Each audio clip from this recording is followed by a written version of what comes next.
Hello viewers, সবাইকে জানাই সংক্রান্তির অনেক অনেক শুভেচ্ছা। আজ আমরা সংক্রান্তির দিনে ঘুরতে বেরিয়েছি জলপাইগুড়ি জেলার বোদাগঞ্জ গ্রামে অবস্থিত মহাশক্তিপীঠের মধ্যে অন্যতম এক শক্তিপীঠ দেবী ভাবনী মন্দির। প্রাচীন পুরাণের মতে এই স্থানে দেবী সতীর বাম পাতুকার অংশ পড়েছিল, যাকে কেন্দ্র করেই এই মহাশক্তিপীঠের উপস্থাপন। প্রতিদিন প্রায় এক বিরাট ভক্তবৃন্দর দল মন্দির দর্শনের জন্য জমায়েত হন এই মন্দির প্রাঙ্গণে। মন্দিরের বাইরে পুজোর সামগ্রীর জন্য অনেক দোকান রয়েছে। আমরা পুজোর সামগ্রী কিনে এবার ভিতরে প্রবেশ করব।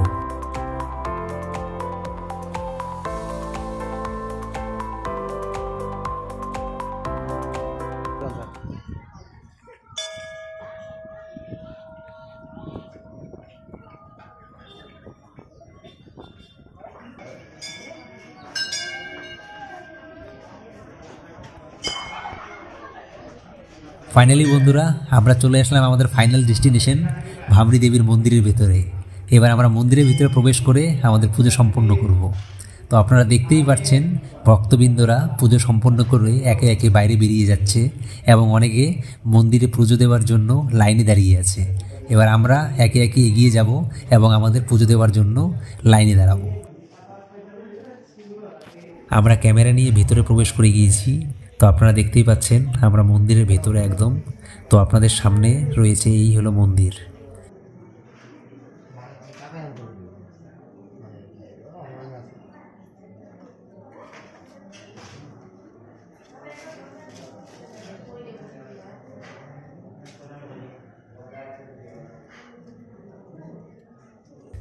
তো মন্দিরে পুজো সম্পন্ন করে আমরা প্রধান মন্দিরের দিকে এগোবো।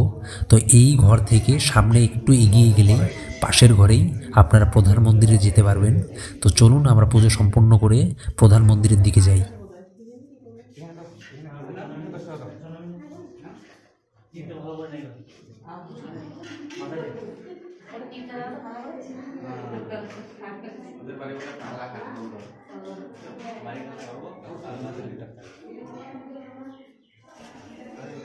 এখন আমরা প্রধান মন্দিরের ভিতরে প্রবেশ করলাম।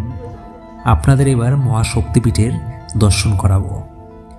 আপনারা সামনে যে চরণ পাদুকা দেখতে পাচ্ছেন, এই হলো শক্তিপীঠের বাম চরণ।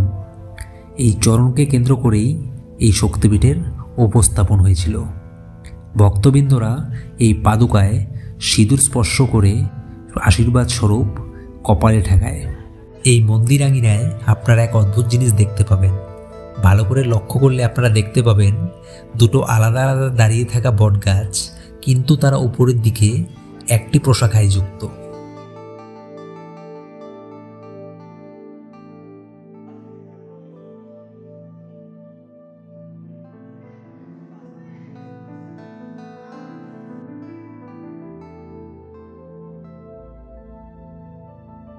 মান্যতা আছে এই শক্তিপীঠে এসে কেউ কোনোদিন খালি হাতে ফিরে যায় না।